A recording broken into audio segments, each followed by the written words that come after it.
নমস্কার, আমি Mouli. Welcome to hello health channel. বাঙালির 12 মাসে 13 পার্বণ।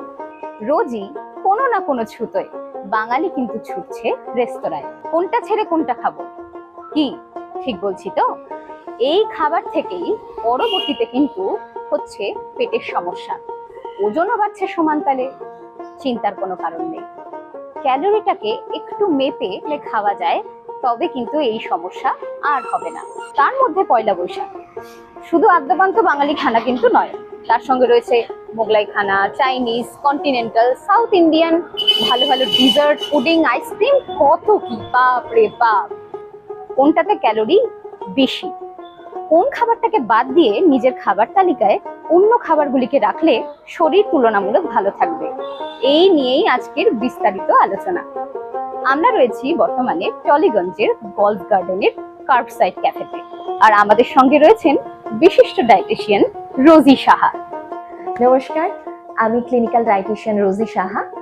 হ্যালো হেলথ চ্যানেলের সকল দর্শককে পয়লা বৈশাখের আন্তরিক প্রীতি শুভেচ্ছা অভিনন্দন।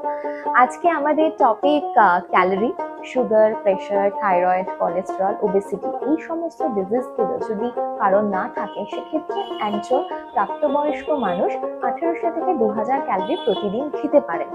এবং যদি এই সমস্ত ডিজিজগুলো যেগুলোর কথা আমি বললাম সেগুলোতে কেউ তার ক্যালোরির পরিমাণ অনেকটাই কম হবে এবং সেক্ষেত্রে তিনি বিশেষজ্ঞের পরামর্শ মতো তার ডায়েটটা মেনে চলবেন। এই বাঙালির খাবার দাবারের মধ্যে সব থেকে কিন্তু যেটা বেশি আসে, এই ধরুন মাটন কষা, মালাইকারি, আপনি প্লিজ একটু বলুন এগুলোতে কেমন ক্যালোরির পরিমাণ থাকে? হ্যাঁ, অবশ্যই বাড়িতে তৈরি লুচি, যেটা একটা ডিপ ফ্রাইড খাবার, সেক্ষেত্রে আমরা ছোট ছোট লুচি যদি খাই, 4টে ছোট ছোট লুচি থেকে আমরা মোটামুটি 200 to 250 ক্যালোরি অবধি পেতে পারি। তার সাথে আমরা একটা ছোট বাটি আলুর দম বা ছোলার ডাল রাখতে পারি, যার ক্যালোরি অলমোস্ট 150। খাই লাঞ্চটা তো মানে কবজি ডুবিয়ে হলুদ পোলাও আর কোনোভাবেই মাটন কষা ছাড়া জমে না। সেক্ষেত্রে এক বাটি বা এক প্লেট হলুদ পোলাও, যার ক্যালোরি অলমোস্ট 350 ক্যালোরি।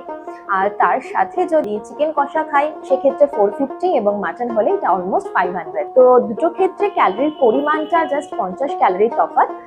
সেটা আমরা আরেকটু কম করতে পারি, যেহেতু কুকিংটা আমরা বাড়িতে করছি। সেক্ষেত্রে রান্নায় তেলের পরিমাণটা আমরা যদি কমাতে পারি সেক্ষেত্রে এটার ক্যালোরির পরিমাণটা আমরা অনেকটা কমাতে পারবো কম্পেয়ার টু রেস্টুরেন্ট ফুড। তুলনামূলকভাবে কোন খাবারে ক্যালোরি কম থাকতে পারে? কম্পারেটিভলি আদার্স খাবারের থেকে চাইনিজ খাবারের ক্যালোরি বা তন্দুর জাতীয় খাবারের ক্যালোরি অনেকটাই কম। যেমন এক প্লেট চিকেন ফ্রাইড রাইস, তার ক্যালোরি অলমোস্ট আপনার 350 to 360 কাছাকাছি থাকে, আর compare to egg fried rice সেটা অলমোস্ট 320 to 330। তো ক্যালোরির তফাৎ কিন্তু খুব বেশি নয়। চাউমিন যদি আমরা খাচ্ছি, chicken chowmein 1 plate is almost 380, কিন্তু তাহলে আমি যদি কম্পেয়ার করি যে ফ্রাইড রাইস খাবো না চাউমিন খাবো, 10 থেকে 20 ক্যালোরির পার্থক্যের জন্য আমার মনে হয় না চাউমিন ছাড়াটা খুব বুদ্ধিমানের হবে, কারণ নুডলস অনেকেই প্রেফার করেন। কিন্তু এই নুডলসের ক্ষেত্রে যেটা ভাবতে হবে, যখন আমি ফ্রাইড রাইস খাচ্ছি তখন আমি চাল মানে ভাতের কিছু প্রোডাক্ট খাচ্ছি, যখন আমি চাউমিন খাচ্ছি সেটা কিন্তু আমার রিফাইন্ড ফ্লাওয়ার মানে ময়দা আছে, সেটা ফ্লেভার এনহ্যান্সের জন্য মনোসোডিয়াম গ্লুটামেট। কিন্তু যেটা মাথায় রাখতে হবে, আজকাল আমরা এই শব্দটা সবাই শুনি যে আজিনোমোটো দেওয়া কোনো খাবার বেশি খাওয়া ঠিক নয়, যেটা আমার কিডনি এফেক্ট করে, এবং বেশি সস আছে মানে ওয়াটার রিটেনশন হচ্ছে, আমার ওজন বাড়বে। বাঙালির সব থেকে পছন্দের কিন্তু ভীষণ তেল মশলাদার একটা খাবার আমরা কিন্তু জানি, তার মধ্যে বিরিয়ানি আর একটা সুন্দর চিকেন চাপ। তো এগুলো তো একটু উচ্চ ক্যালোরি সম্পন্ন খাবার বটে, কিন্তু তাতেও ক্যালোরিটা কিরকম থাকে আপনি যদি একটু বলেন। মানে আমরা এগুলোকে হাই ক্যালোরি ফুডস এর মধ্যে ধরি। তো এক প্লেট চিকেন বিরিয়ানি, যেখানে একটা পিস চিকেন, একটা পিস আলু, তার সাথে একটা ডিম, সব মিলিয়ে অলমোস্ট এক প্লেট থেকে আমরা 550 to 570 ক্যালোরি আমরা কনজিউম করি। তার সাথে যদি আমরা চিকেন চাপ 1 প্লেট, দ্যাট ইজ অলমোস্ট 460।